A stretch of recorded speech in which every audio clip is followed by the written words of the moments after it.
Salut les amis, bienvenue sur votre chaîne préférée TV New Monde Plus. Mais avant de commencer, n'oubliez pas de vous abonner à ma chaîne et d'activer la cloche de la chaîne ou de cliquer sur la petite cloche de notification pour ne pas manquer nos prochaines vidéos. Une patrouille mixte de la force française Barkhane et des FAMA, l'armée malienne, dans les rues de Ménaka. Décidément, le Mali est déterminé à revoir sa coopération militaire avec la France. Il vient de franchir un pas dans ce sens. Le lundi dernier, les autorités maliennes ont mis en exécution leur fatwa en remettant en cause les accords de statut des forces, Status of Force Agrément, appelé SOFA, fixant le cadre juridique de la présence au Mali des forces françaises Barkhane et européennes Takuba, ainsi que le traité de coopération en matière de défense conclu, le 16 juillet 2014, entre le Mali et la France. La décision a été notifiée par le ministère malien des Affaires étrangères au chargé d'affaires de l'ambassade de France à Bamako.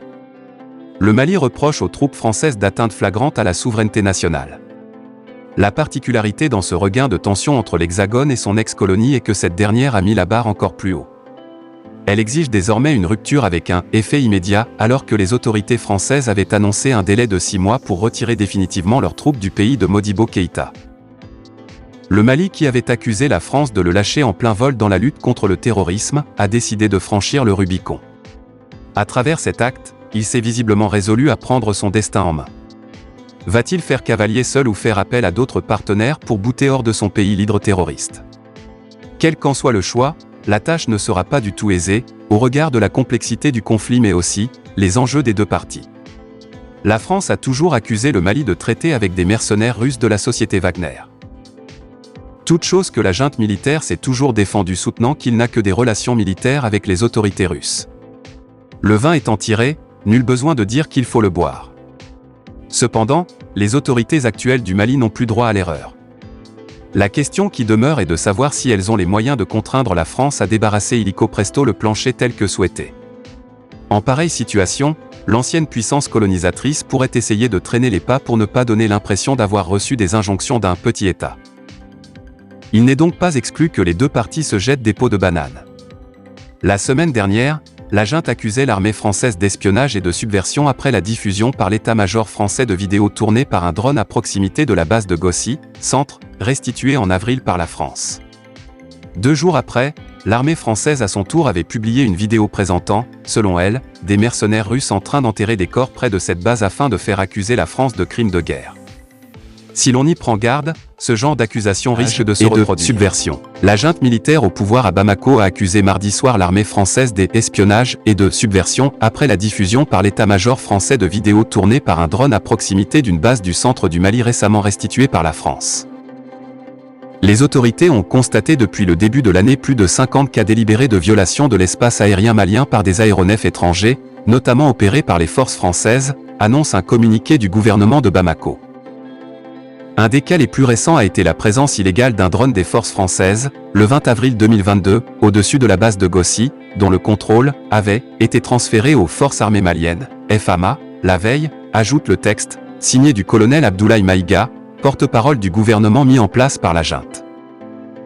Le dit drone était présent pour espionner nos vaillantes FAMA.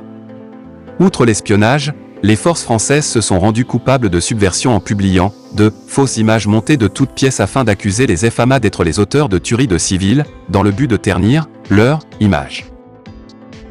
Le 21 avril, 2 jours après qu'elle eut restitué aux FAMA sa base de Gossi, l'armée française avait entrepris de contrer ce qu'elle a qualifié d'attaques informationnelles et publié une vidéo de ce qu'elle affirme être des mercenaires russes en train d'enterrer des corps près de cette base afin d'accuser la France de crimes de guerre au Mali.